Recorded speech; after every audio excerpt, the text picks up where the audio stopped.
in entertainment and in entertainment, in news outlets and other media outlets, there seems to be a political slant towards modern day liberals, Democrats, or progressive, let's call them that. Now that seems to kind of like change the political discourse where you can't really get, sounds like you got to really dig for opinions that aren't, or entertainment or anything that isn't, has a slant towards modern liberalism. Even the CDC, government agencies, a lot of them have been reported to be liberal or Democrats. And so when did that start?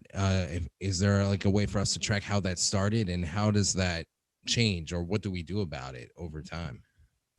Well, I would say that for my entire life, there's certainly been a perception that the people in the elite media lean left, lean liberal in the modern sense, and therefore prefer Democrats to Republicans. In 1968, or right after 1968, a woman named Edith Ephron wrote a book called The News Twisters, and she claimed that all three networks had, in her view, twisted the news to make Nixon look bad and make Humphrey and maybe LBJ look better. So that's 1968. So it's been that way for a long time.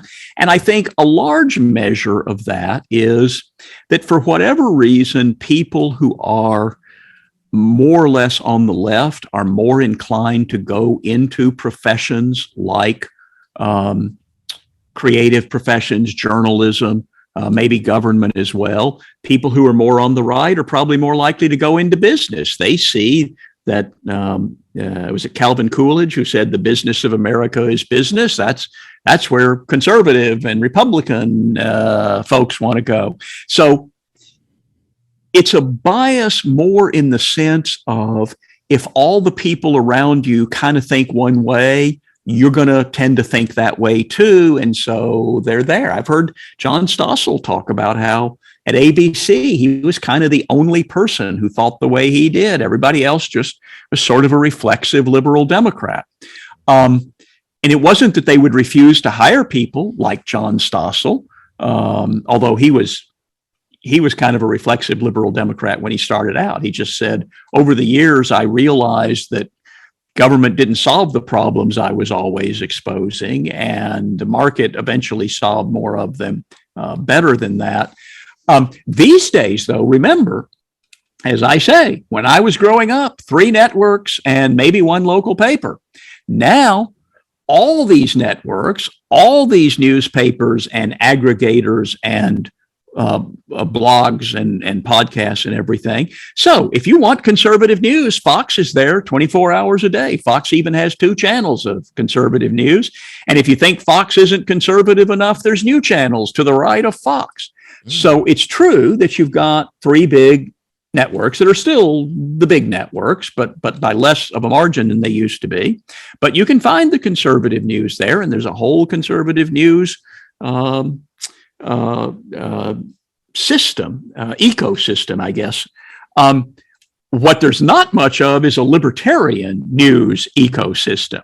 You get Reason Magazine, that's a good place to get libertarian news and opinion. And obviously, the website of the Cato Institute, the website of Students for Liberty.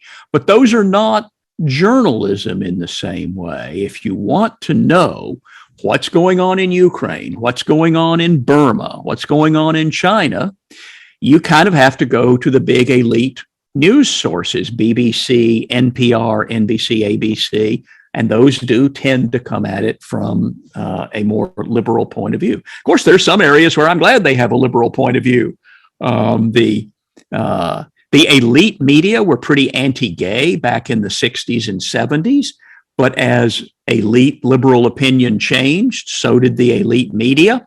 And I would say from the 80s on, the elite media, and again, I mean like NPR, PBS, the New York Times, were more pro-gay rights, eventually pro-gay marriage. And I agreed with them on that.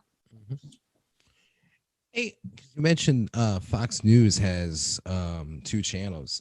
Now, going back to when I was in high school, and my stepdad still is pretty big Fox News guy. And I remember watching Fox Business, and they were kind of libertarian. I mean, they had Judge Andrew Napolitano at the time. They had Stossel, and I think Kennedy had her show or was getting her show. Would you ever think that was more libertarian leaning, that channel? It did seem for a while there that Fox Business was kind of a place they put libertarians. They were trying to create a business channel, and for a long time, they weren't really out competing CNBC. And of course, as you know, these cable news channels tend to run news from the morning to 6 o'clock, and then they kind of switch over to opinion shows. And so it was really the opinion shows in the evening where Fox was hard right and then hard Trump. And Fox Business was a little different. You're right. They had Napolitano. They had a show called The Independents with Kennedy, I think, and Matt Welch and Camille Foster. And then they ended up just making it Kennedy. And that was a pretty libertarian show. These days, I'm not sure how much difference there is between Fox and Fox Business, except that Fox Business for much of the day is focused on business news. And just by that way, you're just a little bit more fiscally economic conservative / libertarian-esque because you're talking about free markets, or at least you're talking about money. Well, yeah, you can. I mean, obviously, you can talk about business and economic issues from a pro-government intervention point of view. You can be protectionist. You can be in favor of government subsidies or high taxes. But yes, it was easier for a relatively conservative network to make its business network more pro-free enterprise, pro-business, pro-market, and that probably then allowed scope for libertarian views in other issues, and they seem to have moved somewhat away from that.